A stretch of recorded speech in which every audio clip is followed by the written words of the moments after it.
This show is produced by the Hartman Media Company. For more information and links to all our great podcasts, visit hartmanmedia.com.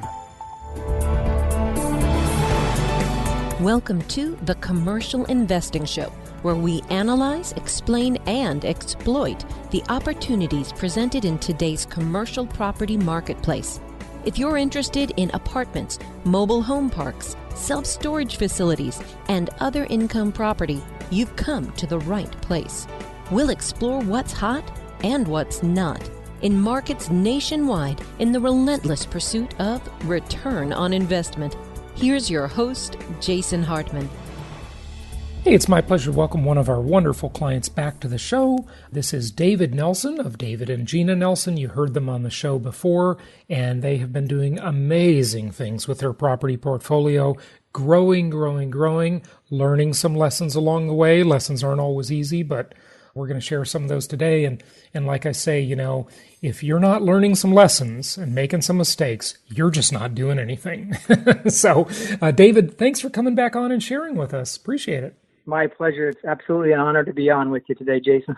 So you were first on the show. I remember interviewing you and Gina when we were walking back from lunch. We were in Oklahoma City on a property tour, and it was the first time I got to use, at the time, my new microphone, and I was so excited about that. Right. And that's right. I remember that, yeah. I think we almost got run over by a car when we were not paying attention walking. That was a walking interview. Yeah. Yeah, you had Coco for the ride to keep us company. That was great. Yeah, that was cool. A walking interview. Haven't done too many of those. But you and Gina have been coming to a lot of our events, and we're really grateful to have you at them. You've been building quite a real estate portfolio. Honestly, before we talked a couple minutes ago, I didn't know you were already at 26 properties. So congratulations, first of all. Thank you so much. It's been life-changing for both of us. And so you started with us, in 2016, about 3 years ago? Yeah, I started in around March of 2016. I actually spent about a month listening to your podcast from a referral from a friend of mine, Con Moran, who's also he's very active in your network. Sure. Yeah, Con. He turned me on to your, Hi, Con. your JasonHartman.com website, and I started listening to podcasts. I spent about a month listening, and I jammed on a phone call with Sarah, and we picked up a property at the time, Ellenwood, Georgia, right before Atlanta became kind of hybrid. Right. After that one, we picked up six more through 2016 and 2017. And now we've partnered up with a couple of great friends that we knew through business before. And we've picked up another 16 doors since 2017. Wow, fantastic. So it's been great. Yeah. Good for you. So you had the one property that you bought in Georgia, then you bought 6 more after that, and then you actually partnered with some friends and bought 13 or 16 more doors, did you say? How many? 16 more doors exactly since we partnered up precisely. All right. And now I know right now you're just buying your first property inside of your IRA, it looks like, from our local market specialist in Jacksonville, Florida. Yes, we bought 2 duplexes from him last January. So I had bought a turnkey back when he was doing turnkey. I bought one in Jacksonville. Yeah. And but this is the first one inside your IRA is what is unique about correct. it. Correct. Yeah. But what I was I liked his outfit. I really got a good feeling from him, and he did what he said he was going to do. Mm-hmm. So he was ethical, honest, and talking to him live and at your events, I got to meet him and get to know him. So I had a good trust level. So Gina, she's been so on board she's been so supportive. She's just amazing. And she's an entrepreneur. So she's actually started 3 businesses the last few years. One of them took off so remarkably that, like I was talking to you about, she left her corporate job, got a 401k rollover into a self-directed IRA, and now she's buying a property in Ocala, Florida for a single family residence there. So pretty exciting. That's excellent. So, and Gina, of course, is your wife, and she was on the show before there as we talked about that.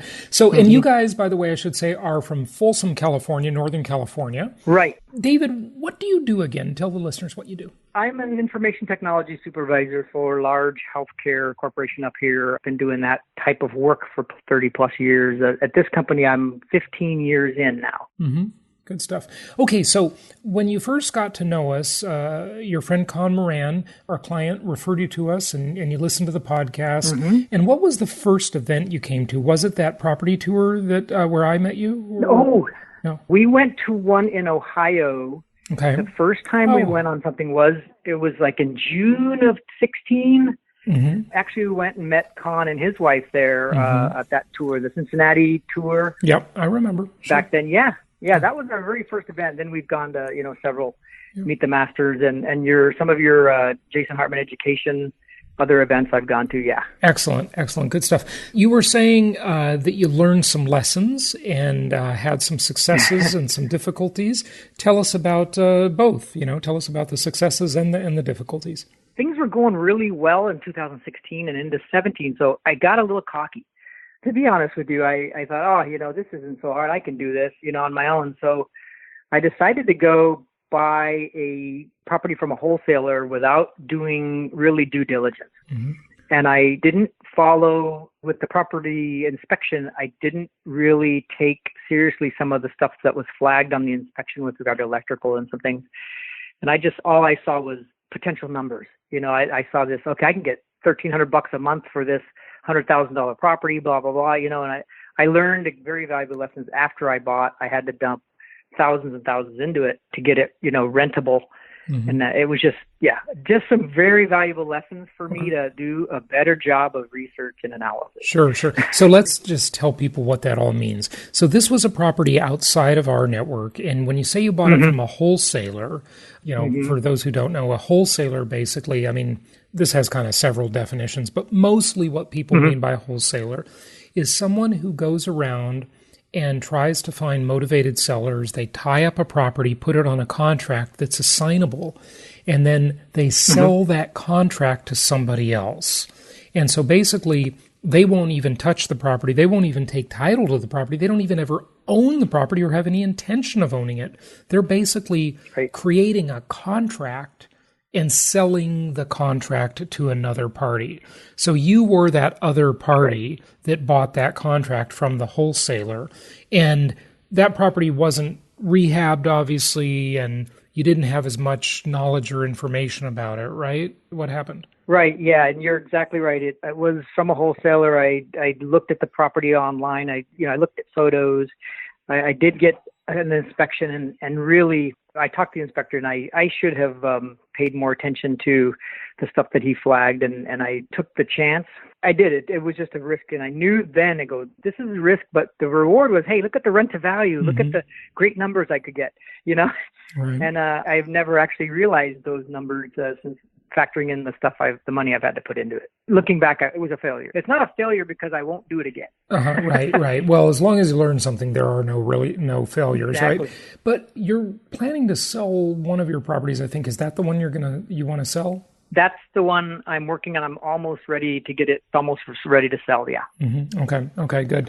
On that one, listen, everybody makes those mistakes. You see dollar signs and you go for it, so don't feel too bad about it. It happens.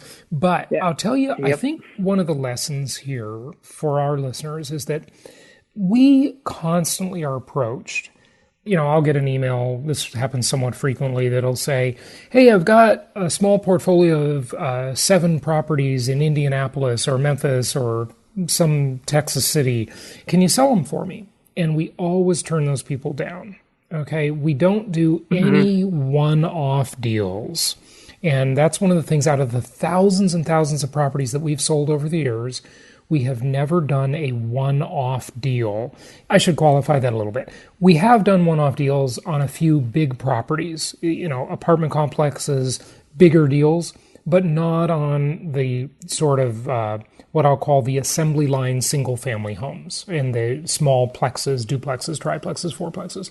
Because one of the things that you're really buying, and one of the things that you really want to use as a kind of the carrot and stick, if you will, is the opportunity for future business. And you need to make them see that. And when it's a guy doing a one-off deal like a wholesaler, there's just not enough leverage in that kind of deal, and that's why I don't like them. That's why we just don't do one-off deals. We only do transactions based on an entire relationship. So if we're not going to be in a position where we can have a relationship with a local market specialist and hopefully over the years sell hundreds and hundreds of properties with them, we're just not going to enter into it. It'd be nice for some quick bucks, but I just know that we're not going to have any leverage and things aren't going to usually work out well. So I think that's kind of part of that lesson, is just being in a transaction where you just don't have enough leverage, right? Yep. 100% agree on that one. I haven't, nothing coincidental about it, because I haven't done it again since. So, lesson learned. Yeah, lesson learned. I got you. But, the great thing about income property, like I always say, is you can renegotiate the deal all along the way. So, that deal might get better. Maybe you should just get rid of it if it's really a problem child, but it might get better. You might get a better renter. You might get more money. You might decide to improve it, refinance it. There's lots of ways that you can, quote unquote, renegotiate the deal along the way, right? Right. Yeah, good stuff. So tell us about, any of your successes or just experiences that you want to share with our listeners from all of the other properties, all the other, the 26 properties. I think you have to really have some thick skin, and you've said it many times. You don't get emotional about it, be area agnostic. And one of the great lessons we've also learned is to manage. We have a few that we self-manage, but most of them are property managed. Don't be afraid to manage the property managers. I have fired many of them. And good. I don't fire them the first time. I give them chances. And I'll give you one example. In Memphis, I had one that charged me $150 to replace a flapper in a toilet. And I had been complaining about them before that. And I said, okay, that was the last straw. You're done. And I went on to another one. And I'm in the process of moving 4 of my properties, and Sarah helped me out finding a good property manager there. I'm moving 4 of my properties from one property manager in Memphis to another. That's happening at the end of this month. So don't be afraid. It's one of those, don't be afraid. And they're helping, and I think I've mentioned this before, is let the new property manager help you take over from the old property manager. Right, yeah. I give them each other's contacts. I say, here's what we're doing. Go. And then they take care of everything. That's awesome. You just step out of the way and let them do it. Now, you've never done any self-management? I'm sure you've thought about it because you're hearing me talk about it on the podcast all the time. Or have you? I don't know. We do. Yeah, we have a few properties that we're doing that. The ones outside of your network. We're not self-managing any that we got from you. We've got one in Kansas that I'm managing, and one in Texas. So Pepperwood, Denton, Texas. Yeah. Okay, so you're 1,500 miles away, give or take, from those properties. How's that going? How are you doing the self-management? How's it going for you? It's been absolutely fantastic, and because I got direct contact with, I'm actually very blessed because the tenants are awesome. So they're reasonable to work with. One of the guys, I'll give you an example. The one guy in Wichita, Kansas, he had a busted door on his stove. He fixed it himself. All he did was show me a receipt for the part, and he took care of the labor. So I just deducted the part off of his rent, and it was really like $70-something bucks. Isn't that great? Sometimes your tenant, that's an example. Sometimes your tenant is your best contractor and your best manager. Your tenant will be your property manager to some extent. Yeah. And I think I'd like to expand down the road when done with the corporate gig that I'm doing. I'll definitely look at doing some more self-management, and even maybe before that. Yeah, after you retire from the corporate rat race, right? Yes. Okay, cool. Exactly, and that's what it is. Yeah, good. And again, something I want to say to listeners, many times, just because of the nature of the way things are set up, self-management doesn't take any more time. In fact, sometimes it takes less time than managing your manager. And I know there are people that have never done it who might not believe that. They might be skeptical of that comment. But I've done it. We have lots of clients who've done it. And, you've heard Drew Baker on the show many times talk about it. Now, he's sort of overdoing it, if you will. And he admits that firsthand. You saw him speak at our last Meet the Masters, I know, David. He's gone into self-management, but what he's really doing is he's doing a lot of, frankly, capital improvements to his properties as he's self-managing. So he's spending, more time than most people would on it. But just to do the kind of status quo self-management, honestly, I just think a lot of times it's just easier than having a manager in the way. And I'm sure we all find this to be true. A lot of times, look, we're not in an era where many people use travel agents anymore, but they still exist. And a lot of people have their assistants do things like book their travel, right? Book their airline tickets or things like this. But a lot of times it's just faster and easier to do it yourself. Technology has enabled so much do-it-yourself stuff nowadays that it's just easier to do it yourself. I find that sometimes, and I'm sure I'll get some criticism from this from some people, there are some things that they just don't make sense to delegate. And I would argue that one of them is property management. In some ways, self-managing is really much easier than having a manager. So anyway, We've talked about that ad nauseum, but Yep. Good advice. I think mix and match is not a bad gig. And you can bring it on. Like Drew went from 8 or 10 properties that he kind of took in chunks. He started managing 4 or 5 of them right away. And then I love what he's doing. He did it by city. He did it, I believe, first he did Indianapolis. And he took all his properties there and made them self-managed. And he liked it so much that he then took Memphis and he self-managed all his properties there too. It's good. And, what I would say is that, sometimes I find that just letting the world or the marketplace make a decision for me is a good way to go. So if you're listening to this and you have a portfolio of properties, just take your worst property managers and fire them and self-manage those. If you have a great property manager, just leave it alone. That's what I do. I just kind of let the manager decide if I'm going to self-manage.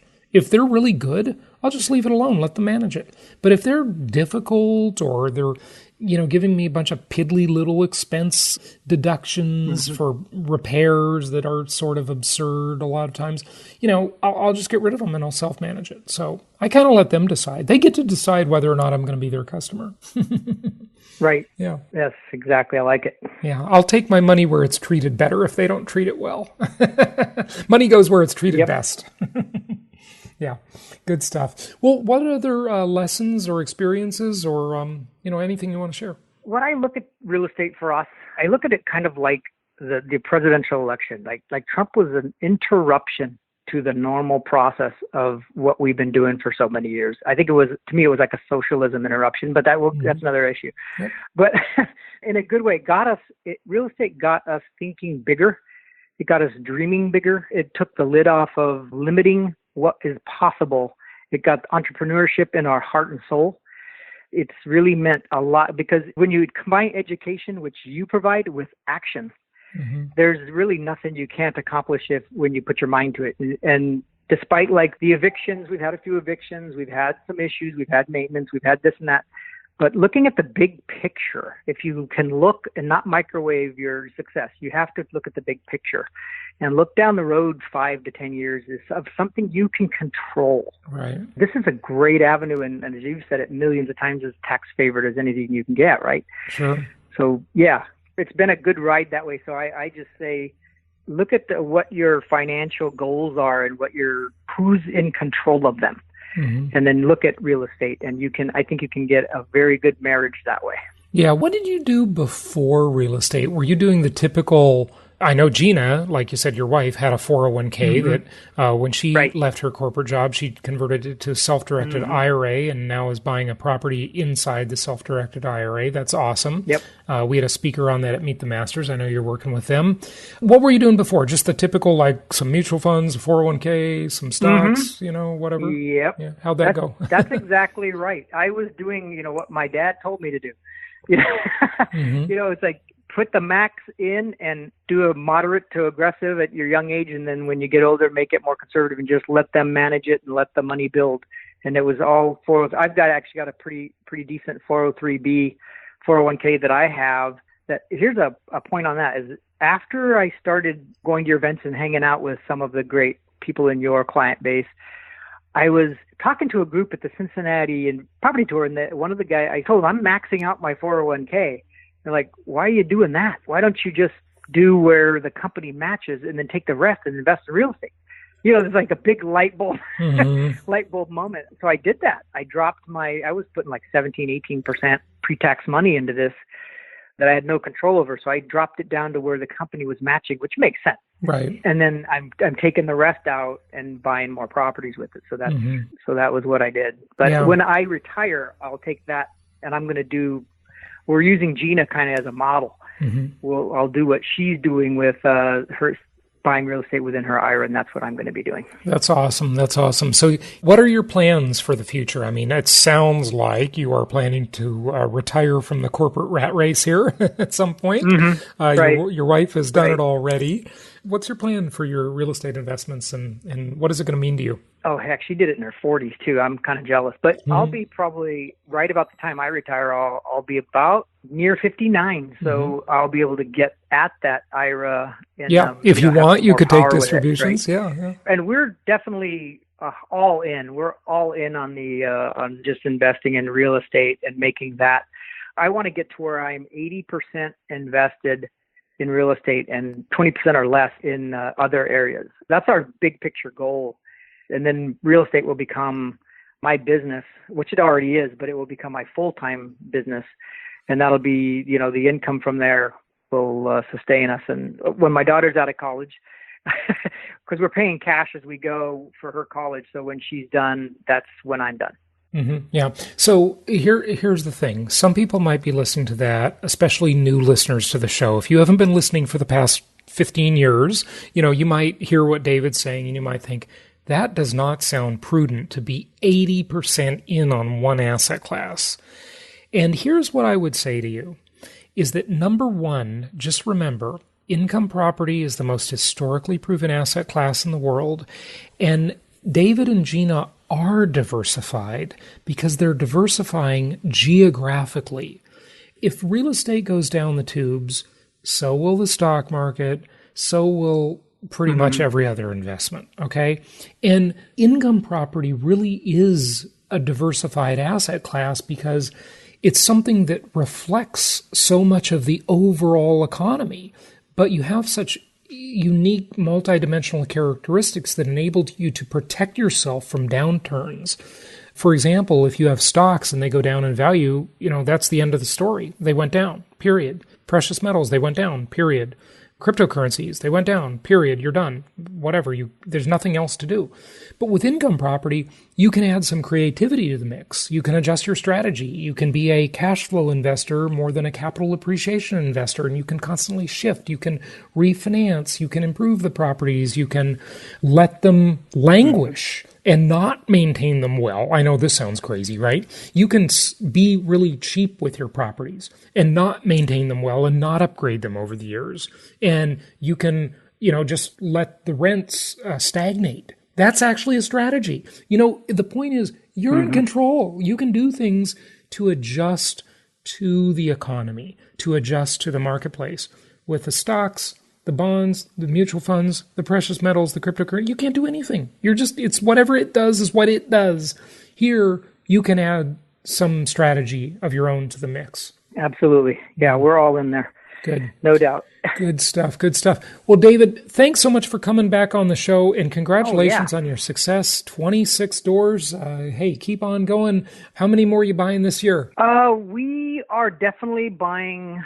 We're buying 2 more here in the near future, but we're looking at the next couple of months. But beyond that, we've got a couple of moves we're making financially. When I sell, here's what I'm going to do. When I sell that Indianapolis property, I'll be looking at 2 more properties. Good. Good stuff. Well, so you're doing... We're probably looking at half a dozen. Yeah, you're doing the 2-for-1 exchange. I've done it many times. That's another great strategy. Yes. Good. And there's a few actually. The one in Ellenwood, Georgia has appreciated so much we want to do a 1031 out of that one. That'll be great. So you'll take that one property, 1031 tax-deferred exchange, and you'll get 2 more. You might even be able to get 3 more. You could do the 3-for-1 potentially. It's not super likely unless you want to buy really cheapo houses, which I don't recommend. But you could certainly do a 2-for-1. So, and I've done that many times myself. Exactly. So good for you. So yeah, we're working on. Yep. Well, I wish you and Gina the best of success. We appreciate your business and appreciate having you two as clients. And keep up the good work. And we'll see you at the next event. Happy investing. Thank you so much for listening. Please be sure to subscribe so that you don't miss any episodes. Be sure to check out the show's specific website and our general website, hartmanmedia.com, for appropriate disclaimers and terms of service. Remember that guest opinions are their own, and if you require specific legal or tax advice or advice in any other specialized area, please consult an appropriate professional. And we also very much appreciate you reviewing the show. Please go to iTunes or Stitcher Radio or whatever platform you're using and write a review for the show. We would very much appreciate that. And be sure to make it official and subscribe so you do not miss any episodes. We look forward to seeing you on the next episode.